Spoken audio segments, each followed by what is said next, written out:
He'll be there. Almost. So there he is. There. Look at that. I love it, Patrick. Well, some of the advantages of not being consulting anymore is that I don't have to dress up. I don't have to cut my hair. Oh my God. Are you on like a beach in Hawaii, or like where are you right now? Oh, it's just a Zoom background. Yeah. What I don't want to know, what I don't want you to do is to stand up, because I know what you're going to teach us if you stand up. So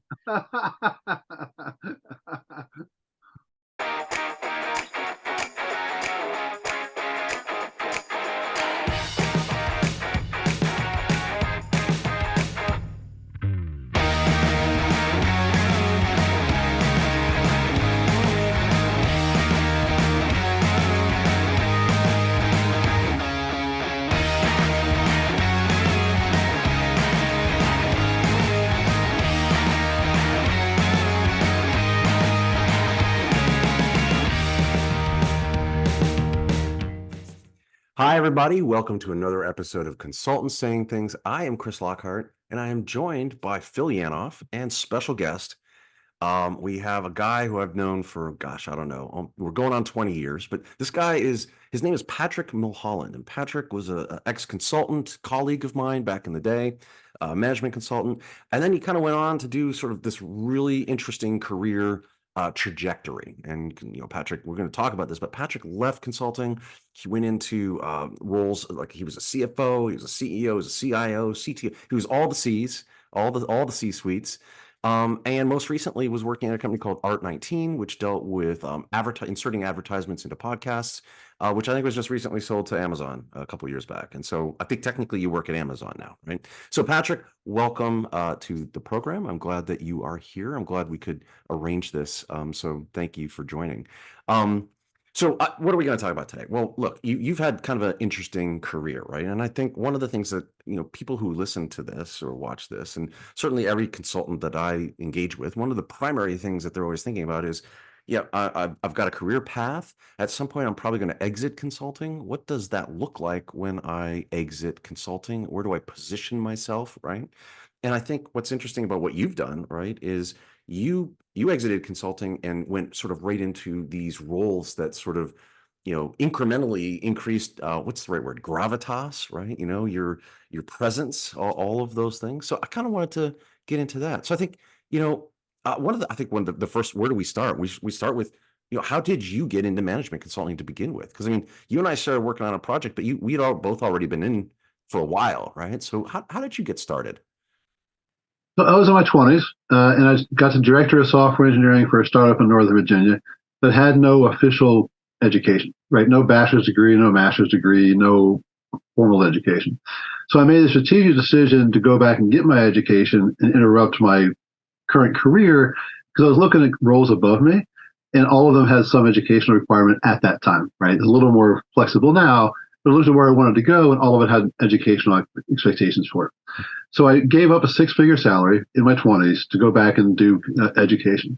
So I went to Carnegie Mellon University, got my bachelor's in computer science, got my master's in software engineering, got my MBA in finance, decided I wanted to go from undereducated to overeducated all at one time, right?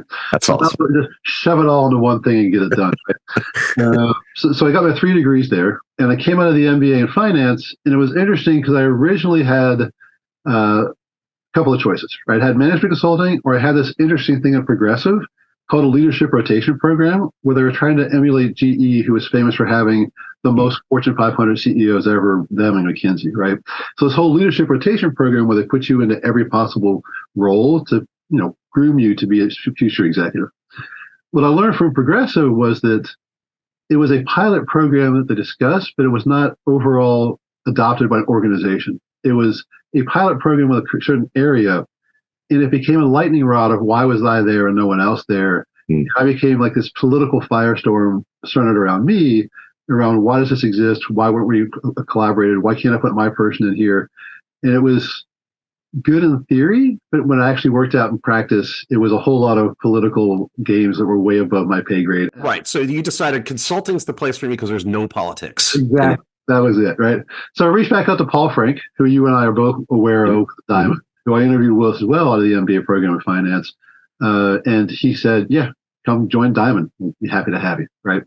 So but either one of those were both, both the thoughts of both of them were, as director of software engineering, I definitely wanted to be CIO, right? Mm. And how do I get to CIO from director of software engineering? The leadership rotation program was a clear path, and over half the executives of Progressive were going to retire, which they talk about. That's your easiest way up, is when the executives retire, you have a pathway to go to. Don't go report to the young executives and the old ones who are going to retire. And then the other one's management consulting, because it clearly gives you all the skills necessary to demonstrate that, and you work directly with CIOs. So, I mean, that's very deliberative, right, Phil? I mean, most of the folks that we talk to, I think, or that certainly I engage with, don't have that level of like, I want to be CIO, and to do that, I need 3 degrees, and I need to do all this stuff, and I need to get there. It's kind of interesting, right? Well, no, I think that's absolutely right. And I'm kind of wanted to ask Patrick, I mean, what do you think was the part of your background that made you want that, right? How did you decide? Was it, I mean, the easy answer is always financial, but I don't know if that's always the actual answer. What were you trying to get done? So as I progressed in my career, I started as a programmer, right? I started as a programmer making barely above minimum wage at a hospital, and I worked my way up from there, right? So they got more and more senior in my responsibilities. It was interesting not just seeing the code that I delivered, execute, but the strategic value it had in the overall organization. And the higher up I got, the more strategic conversation it had around, well, how does this actually apply to where we want to go? And I thought that was fascinating, right? So it's not just the execution of the actual code, it's the how does this affect where we're going long-term as an organization? And the C-suite always had a board on the strategic committee around how do we figure out what the future of the organization is. And I always found those conversations fascinating. When I had a chance to participate in them as a tangentially when I was coming up my career path as a coder. Yeah. And obviously the financial thing was there, right? And so there was a whole lot of articles on how much C-levels made, but that was a secondary thing. It was really interesting around what the career path would give me. I mean, I think hospitals and banks are one of those places like where you can realize, you know who's who because the hierarchy is really clear, right? I mean, it's like, we know who the boss man is. We see his suits, we see his watches, we look at his shoes, we know what's going on. We know how to keep score, and that becomes the thing we want to keep score with. But it sounds like that was the thing you wanted. Now, let me just say, the path you took, not everybody could have done that, right? Going to Carnegie Mellon and decided I'm going to go rack up 3 degrees. That's work, and it obviously required effort. And you already told us there was a financial thing, right? I had to give up a job that I had in order to go spend some time and study. Talk to us about how that felt while you were doing it. So again, I was director of software engineering in my 20s. I thought that was it. What am I going to do from here, right? I'm in my 20s. I'm repeating my career. This feels kind of depressing. I got to figure out some way to actually make that not depressing, right? So it was more of a almost existential thought around. You retire. You put on a floral shirt, you grow a beard, and you retire. So the more interesting thing was the fact that my wife at the time supported me on it, right? She was like, yeah, we'll go from having this nice lifestyle where we travel to doing none of that.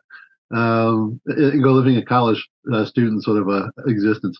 But no, it was very much of I need to feel like I'm going to accomplish something beyond my 20s. Yeah. No, I love that. I was like, look, I wanted more, and I realized that there was a barrier to entry, and I was going to have to go do some work and pull that off. Yeah. So what did you say your first gig was coming out of school then? It sounded like you racked up the degree part of this, or the education back to back. Is that right? All the education was back to back, right? So prior to the education, I got the director of software engineering. After my education, my first was Progressive with the leadership rotation program. My first job overall was doing help desk at a hospital for $9 an hour, where I turned into a programmer and worked up from there. When you made the transition to consulting out of Progressive, right? And you mentioned Paul Frank, did Diamond recruit you because of Carnegie Mellon, or or was it a personal relationship? No. So the biggest advantage of Carnegie Mellon was the MBA program had high recruiting, right? So McKinsey showed up, Diamond showed up, Deloitte showed up, Progressive showed up. So I interviewed with a whole bunch of companies and kept in touch with them because, why wouldn't you? Yeah. Was that part of your calculus for choosing CMU? Yes. That they were really good at placement? Because, they were. They were legendary at the time, right? Yeah. So still are. But so my first introduction to Carnegie Mellon, what got on my radar was that when I was a kid, I watched Star Wars. I wanted to build R2-D2, right? So Carnegie Mellon was the number one or number two robotics place in the country, right? So that put them Right. on the radar. And then I thought about all the MBA recruiting and all the clout they had with various different organizations. Absolutely, right? It's a very expensive school. It's a very intensive school, but it has benefits to it. So you go into management consulting. You're working at Diamond. What was your first project at Diamond? Do you remember? Doesn't matter. It was insurance. I'm pretty sure. Yeah. We're working with Boudreaux. I think Well, what I'm wondering is like that transition, because management consulting it's its own thing, right? And yeah, you did the progressive leadership rotation, but that's not quite the same thing, right? So what was that transition like? Because that's kind of a big change, isn't it? So I like to say I learned more in the first 12 weeks of management consulting than I learned in any individual year of any job I ever had. I love it. Well, that's an advertisement. Folks, if you too want to learn more in the first 12 weeks of a project than any, you should be a management consultant. It was directly like a strategy project. Like you have an insurance practice progressive. We're going to put you in insurance, but you have to define a strategy. You have 12 weeks to figure out their entire landscape, talk to all the executives, figure out what all the software is, how it all connects to each other, who all the players are. And it was intense, right? It was a lot of long nights, a lot of long days, but it was just fire hose straight out, right? Did you know that going in? We've talked to lots of folks that were, ex Booz, ex PwC, ex Diamond. And one of the things that you always hear, and we all know, is the long nights, right? And the lot of effort. And some of the folks are like, I had no idea that's what it was when I went in. So again, my goal was to be CIO. So the whole McKinsey thing is the most C-level executives of any consulting company was sort of a driving factor of consulting can get me to my goal, right? So that was the primary motivation. The fact that I had to work a lot to do it. You just toughed it out. You're like, I have North Star. Right. I'm deliberate about the choices I've made so far. This is where I'm going. I have to do this to get there. That's very cool. I didn't know that about you. That's certainly not my story. I found out with my wife after, going from, 6-figure salary to poverty for how many years to get on my education, right? That I have a very definite goal in mind and I have a very definite path to get there. So. Yeah. Did so you came out then? After you're at your first stint, what caused you to make the jump from first gig to second gig? What was the driver there? You mean from consulting to the first CIO job? Yeah. So I worked with Lockhart, right, with Dave Baker, and we did strategic roadmaps. We did, strategic thoughts for multi-year transformations for IT, right? Multi-$100 million, multi-year, right? So I was approached by this company. Well, I reached out to this company through some connections who had NatureBridge, who was a series of independent campuses across the country, and they wanted to become one national organization. So it was like exactly dovetailed in the kind of stuff I was doing with Baker and with Lockhart around how do I fundamentally transform an organization? How do I streamline all the processes? How do I streamline the information technology and the systems? How do I streamline all of this? And it was amazing how much the foundational work that we did together was directly applicable to that job, right? Yeah. So it was it was almost like it was custom made for the first rotation out of it. And it was me just constantly looking, because again, CIO was my goal from the beginning.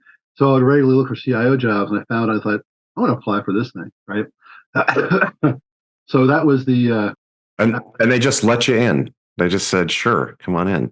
So it's fascinating because they actually hired a consulting company to do the committee for the search. And they initially tossed my resume out.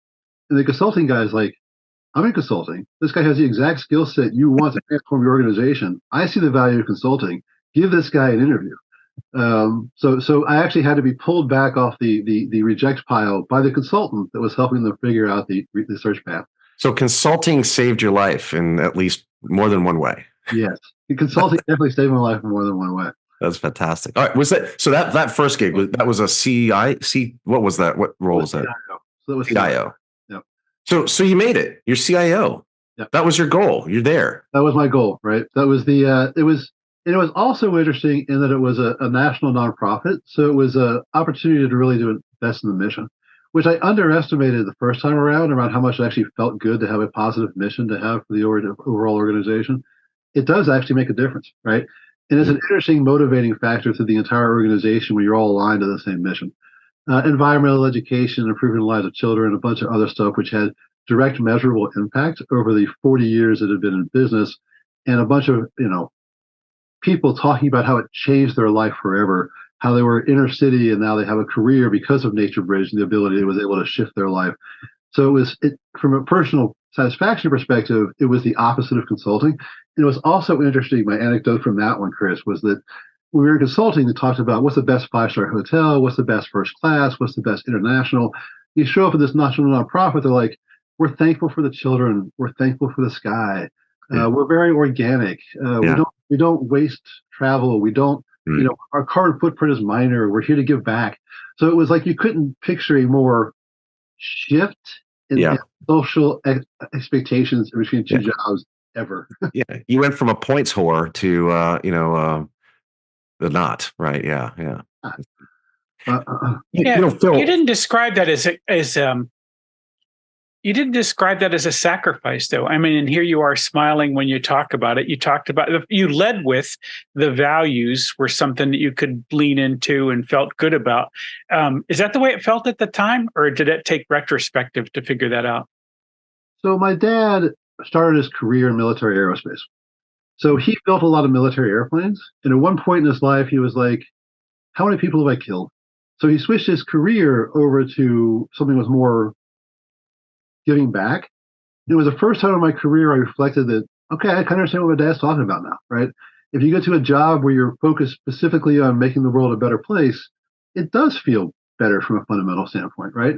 In consulting, you're about how do you save the most money? How do you get the most money back? How do you make, very objective criteria? It's hardly ever how do you make the world a better place in a consulting matter, right? But it wasn't something I went into intentionally, but it was something that reflected on my dad's experiences and thought, you know what, this is actually pretty nice. So no, it was not a. I didn't find it a sacrifice at that point, right? Phil, we've talked all kinds of times about you're happiest when your internal value system is aligned with the work that you're doing, right? Right. And but the thing is, it's easy as a consultant to give that up, right? It's easy to go into a space and say, listen, you start with the idea, I need to make a living. Mm-hmm. And it's like, and here's the guy that wants to hand me the cash in order to do that. And I'll go be a good person on my own time, and I'll go do what he wants me to do on his time, kind of a thing, right? But that is in itself a trade-off. I say a lot of times you can save money, but you pay with your soul. And I think this is a kind of a place where you can make good scratch, but you're paying with your soul. And at some point, that just takes a toll on you. And you might not even realize that it's happening. I mean, it is like, that poem about being eaten by a boa constrictor. It's just a thing that kind of can get you a little by little. And everyone around you's doing it. The culture of being in some consulting firms is clearly a thing. Like, this is the kind of people we are. We eat at places like this. We drink like this. We fly on planes like this. And it's just easy to kind of slip into that culture because you want to fit in.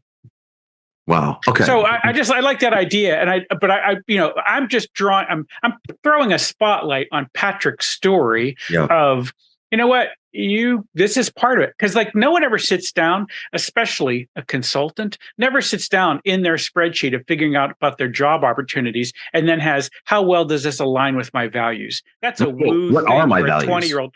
They don't even know what their values are, let alone having it align with their values, right? Yeah. Oh, yeah. Well, as Patrick said, at a certain point in your early development, the value is cash. It's as much money as I can make. Yeah. And that was my driving goal in my 20s, right? It was literally, I would figure out what technology paid the best, learn that technology. So I even took SAP classes because at the time it was $300 an hour until you get bored, right? And I was like, all right. Been there. Done that.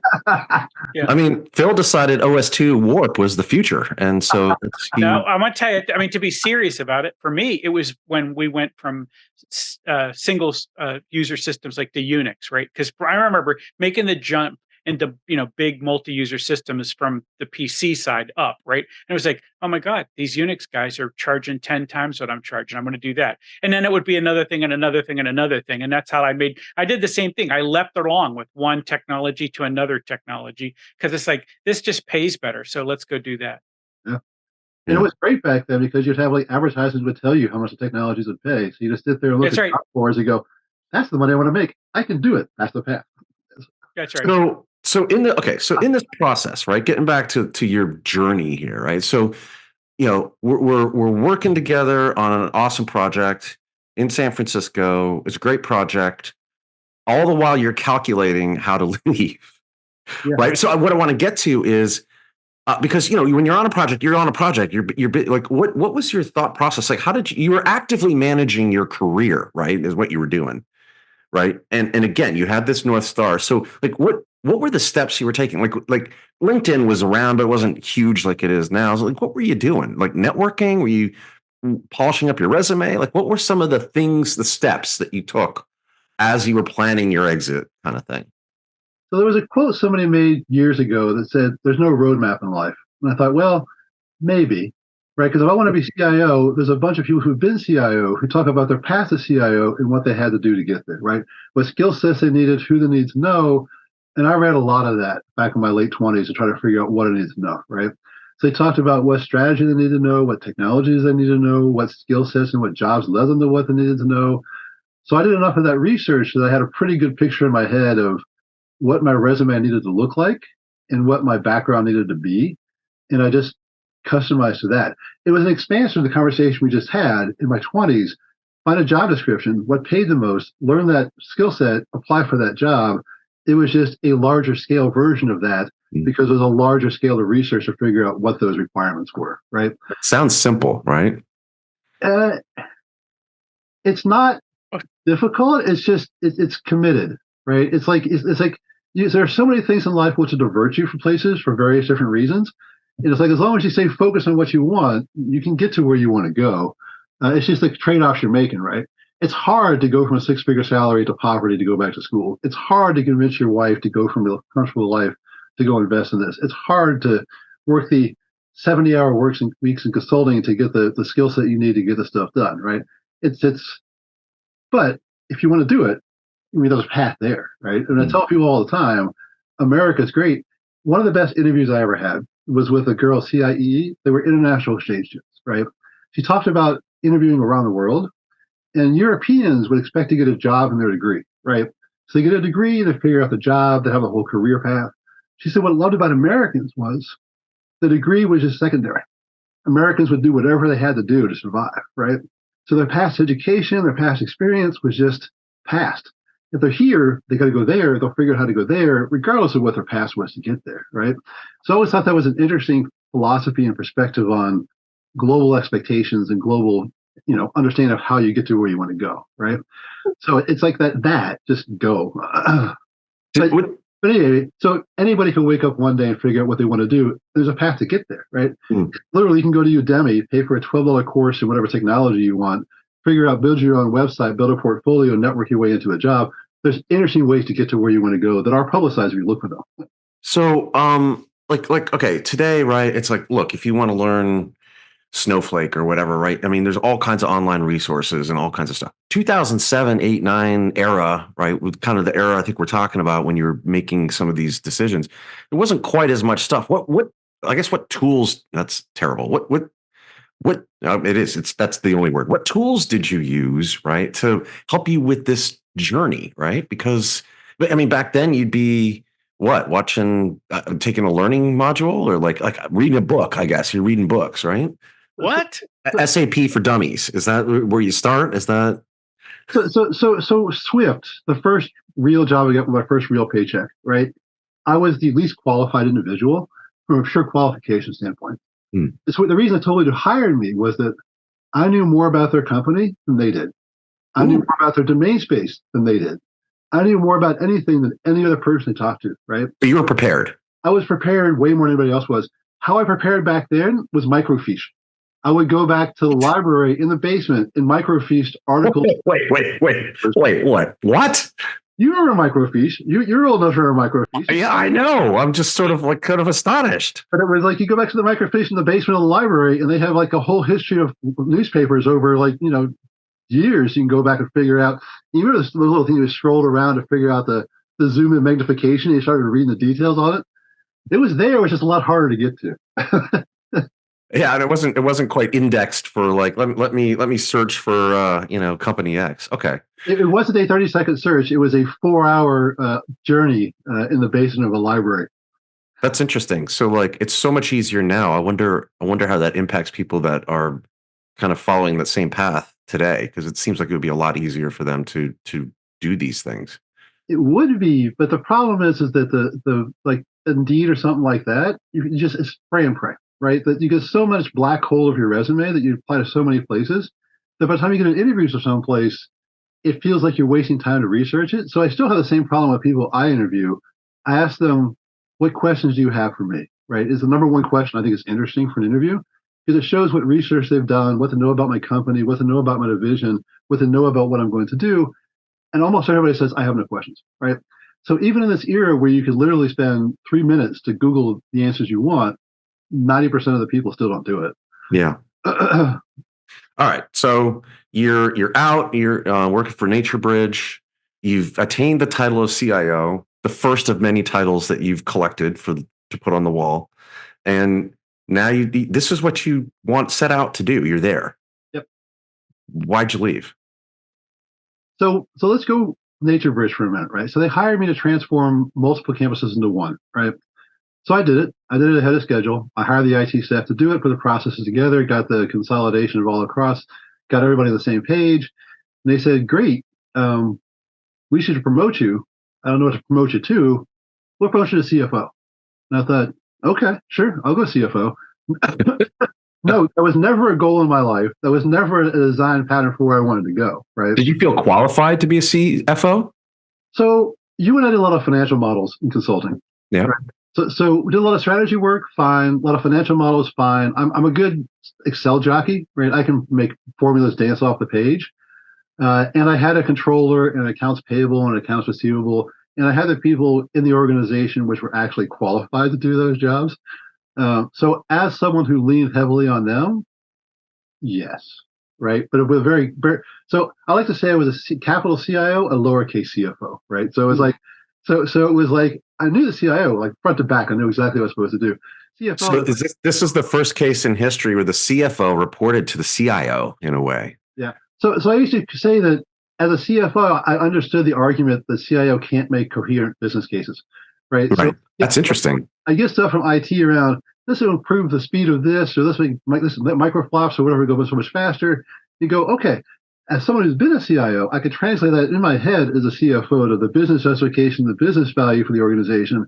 If I had not had this background as a CFO looking at this going, great, it does this. What does that mean to the business? I don't know. Right. So it was an interesting sort of like, understanding now why projects got deprioritized from IT and reprioritize marketing other places because they could actually couch it in the terms of CFO could understand and prioritize it.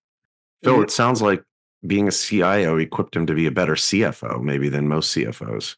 The thing, different lens. Go ahead. Yeah, well, but the thing is too, right? I mean, they were doing this because it felt like a natural progression for them, and you did it because it was a cash grab, I presume, for you, right? You already told us you didn't need that title; it wasn't on your target. But I'm assuming it came with a paycheck improvement, I suppose. It did, but it was more of it was, again, at this point in my career, I'm like, let's see how high I can get, right? It's like, if I'm going to give this, let's give it a shot, right? But it was, so CFO to CIO to me, and I always say it's, CIO is about saying yes. Yes, how do I enable these things? CFO is about saying no. How do I reject the hire? How do I reject the project? How do I keep the lights on? How do I get rid of the staff? And it was this interesting dichotomy of the two. And I think the biggest thing I learned out of the CFO was I went from a CIO job where most of my meetings were still aligned to IT in some way, right? To CFO was all over the place. It was, how do we maintain our nonprofit standings? Are we paying our employees the right way? What are lease comps in San Francisco? Are we paying the right amount of money for lease camps?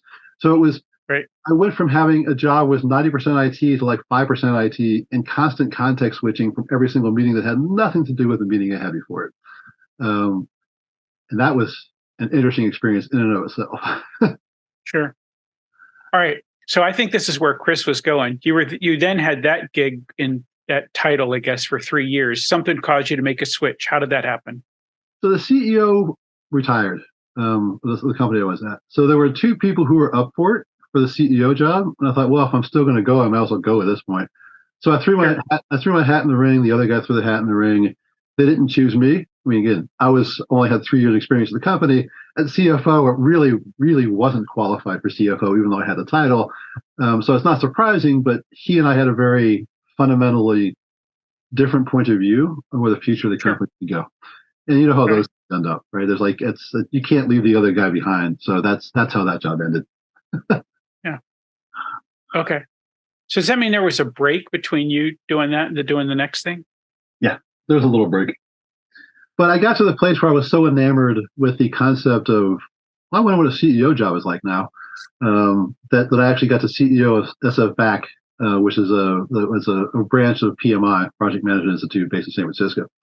So I had enough experience at that point, CIO, CFO, and all the other stuff, where they gave me a shot at that job. And then I realized I was doing that job for a year that I kind of missed the technology. Interesting. So, all right. So up till this point, then, everything's cruising along. Everything's clicking along for you, aside from the one sort of interregnum, right? Yeah. We love that word. I know you like that word. Except he was the king. Yeah, correct. Yeah, he was the king on both ends of the. Yeah, that's right. What the hell was I going to say? Thanks, Phil. I don't think you knew. That's why you let me a spot in there. So can I just grab this and pull you forward? So there's that short stint at PMI. You decide you didn't like that, and that becomes clear. And then so talk to us about what your next space was, because it was good. I mean, your PMI stint wasn't as long as some of the others, so that indicates you got in there and said, "This is not a good fit for me. I want to do something else." No, so again, it was the first time in over decades which I didn't have a clear North Star, right? Because my North Star was CIO. I got you achieved it. You moved on. And then I got the CFO, right. And then I got the CEO, and I'm like, well, what do I actually want to do? I don't I don't know anymore. So it was the first time in like decades where I'm like, I don't know what I want to do. So I went back and thought, what would make a 12-year-old me happy? So I went to be CTO of a video game company. So it was like, because it really was at that point, I had my North Star was gone. I was just like, I don't know. Dude, I love how you just said that. It's like, so I just decided to be a CTO of a video game company. It was that easy. Right. Yeah. Well, in retrospect, it looks that easy. But once you have enough credentials, I mean, it's just like... Yeah. Well, and that's what I kind of want to get to, right? Is like having those credentials. This is what I wanted to ask. Well, having those credentials it made things easier as you accumulated more. That's what it sounds like. Very much so, right?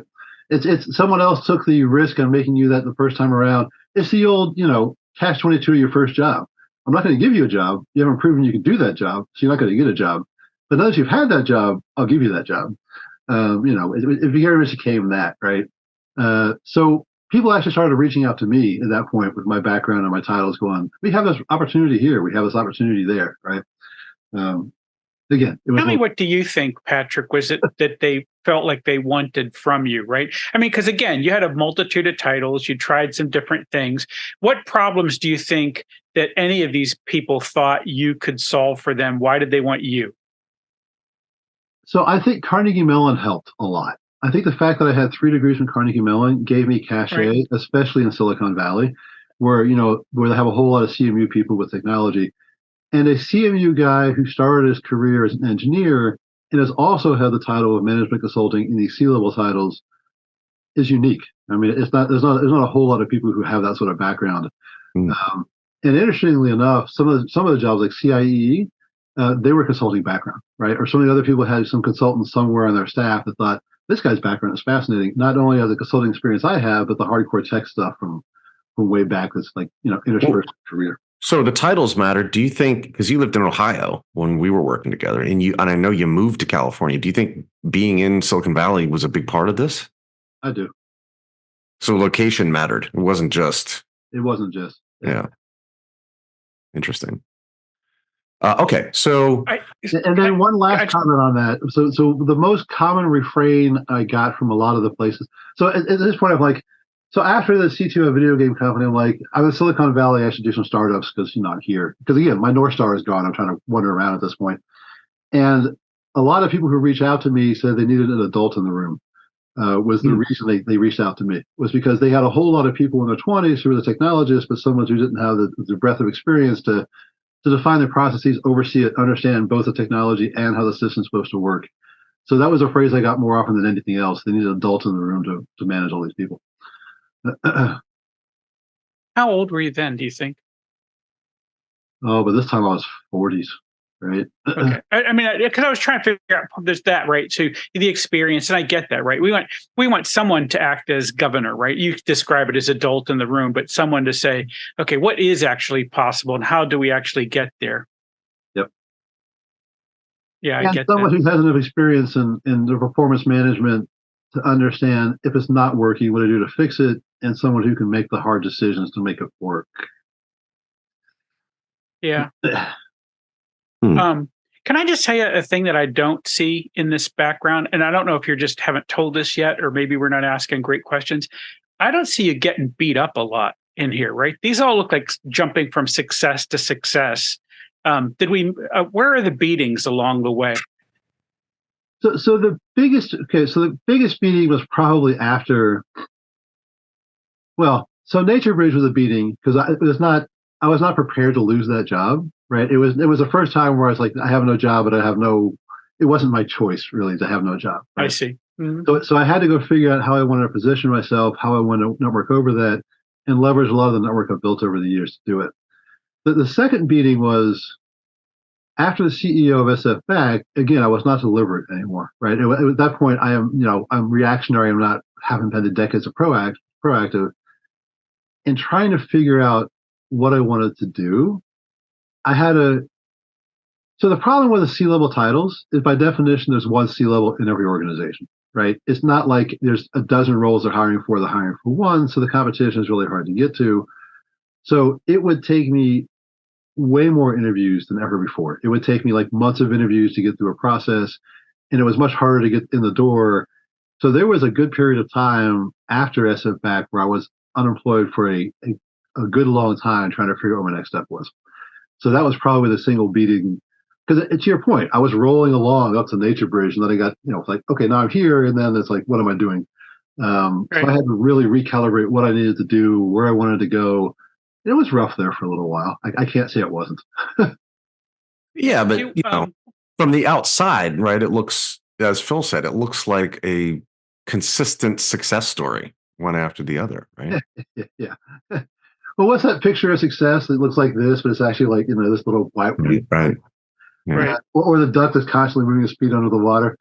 No, there were definitely periods of wasn't sure what I was going to do, recalibrate my expectations, a lot of interview failure, a lot of all of that stuff because everybody has, right? Would you ever return to consulting? I mean, after the financial boom I got from Amazon, I'm not. At this point in my life, I'm closer to retirement than anything else. But gotcha. I'm literally at the place where I'm like 4 years until I can legitimately retire and just tour the world the rest of my life. So if I did not have that in front of me, I don't know. So I've gotten used to like this being my work outfit, being my level of, so that I don't work the long hours anymore because I now have enough staff to work the long hours for me that I don't have to do that anymore. I don't know. I probably not. Because there's one title that's not on your list of titles. Partner. We knew it. I don't know. Yeah. So Patrick, what's the chances you might go form your own dysfunctional organization, kind of beat people up, overuse their time, et cetera, right? That's the partner role, right? So the popular thing for Amazon is because so many people get paid so well, is that when you get to higher levels of Amazon, the most common thing for Amazon people to do is like alpha investors, right?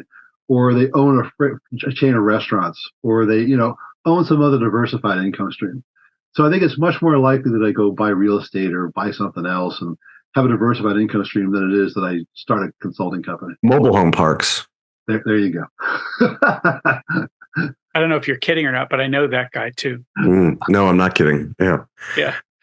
All right. Okay. So I think we've covered almost. We started with sort of the last part of your career, and we kind of went back and went through all of that. I think we've covered all of the major things. I think, if you were to not sum up the history, but sort of you're now looking back retrospectively, and again, for the cats out there that are listening, that are in it and living it right now, right, and they're trying to plan their thing out and figure out what they need to do. What I don't know, pick it. Three bullets, Patrick. What are the what's like the number? What's the biggest lesson you got for these cats, or the biggest thing to avoid, or something, right? Number one, be very deliberate, right? Understand what your end goal is and work backwards. I mean, again, most people don't, but I think that really helped clarify decisions over my entire career. Does this help me get to my end goal or not? Does this help me get to where I want to go? And I think that clarifies a lot, right? It's like, is this next job make sense? Does it get me closer to my goal, right? Second, understand the personal trade-offs. So the single biggest problem I have in consulting was Monday morning when my son saw the suitcase. Watching him cry is my last memory as I got off the plane to go to whatever client side I had, right? So I had hours of just replaying that memory of my son crying as I flew away from him. That is definitely one of the impacts of consulting, right? So I think as a young single individual, consulting is fantastic, right? Travel, expensive restaurants, you get to see the world, you get to solve hard problems. I think once you have kids and a family, it becomes an interesting conversation over, you can provide a great life for your family, but how often do you see them and what trade-offs are you making to get there, right? Yeah. So I think that's the second one. And then the third one, it gets back into here, is tactical, right? Again, I give advice to young consultants on this one is if you want to live in Manhattan or something, get a job in Pittsburgh, get a client in Manhattan. Therefore, they pay for your apartment, they pay for your expenses, and you live in a Pittsburgh lifestyle, putting the money away. So there's probably some better ones than that. Those are the first three to pop in my head. I like that one about be deliberate, right? Because that's something that we've talked about a lot on this before. And I know, Phil, you're always one talking about making those deliberate choices and having goals and having a plan. And if your goal is X, what are the 5 things you need to do to get there, right? And all of that stuff. Just as an aside, right? I'm in Austin right now, and my wife's texting me that there's some sort of power surge going on at the house. So, right, that's when you're a consultant, it's like you can't. Like, I'm not going to be home till 10 o'clock tonight. Like, I can't fix that thing. Do you know what I mean? So it's like it's like crises going on, and it's like I'm 1,000 miles away. I can't do anything about it. It's just a thing that just happens to be happening right now. So at any rate, Philip, by the way, Patrick, I don't know if you know this, but Phil is actually a Baron of Sealand, right?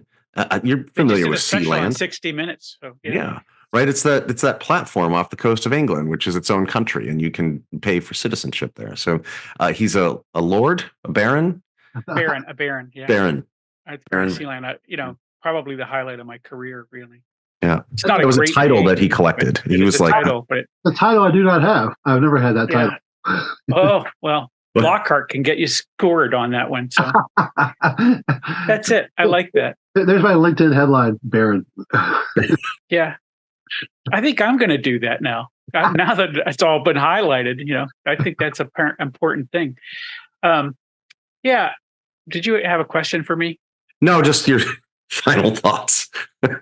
Oh, you know what? I think I don't want to say the highlight reel, right? So Patrick painted such a vivid picture for us of what it was like to see his son crying as he left. And that is a price that you pay for that job as a consultant, right? It can be a price that you pay for that job. And you've got to figure out, is that what I want to be doing with my time at that time, right? Because again, Patrick also pointed out that our lives are in stages, right? So there's beginning of life, we're discovering, and we're in an exploration phase of our lives at the beginning. Then we go to family formation phase, right? And so then we got family, we got kids, and so that's our roles. Then we have to figure out how do we balance our roles.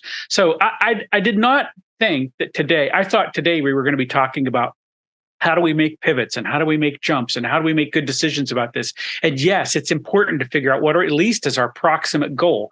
But I think that Patrick also pointed out brilliantly for us that we have to figure out what prices we're paying and what are we actually getting. I think that it's super easy to know how much we're getting paid. We know what the job perks are. We might even know what the environment is like, but I don't think that we always think about what are we getting out of this in terms of how it, am I paying with my soul or am I filling my soul as I work for an organization? So I think this is super valuable for us to figure out what those values are and what those costs are. And let's put that all together. So Patrick, thank you for that. I think it's super valuable. Thank you, Patrick. I really appreciate it, man. I know it was sort of last minute, but I'll be. We might cross each other at Bergstrom Airport. I'll be going out. You'll be coming in. But yeah. Listen, I appreciate. I thank you for the time, and it's great to see you after so many years. So, Phil Yanoff, thank you as always for your time. Today we were missing Oliver and Wendy, but they'll be back, and we'll talk to them in the future. Patrick, thank you again. I'm Chris Lockhart. Thank you, everybody. We'll see you all next time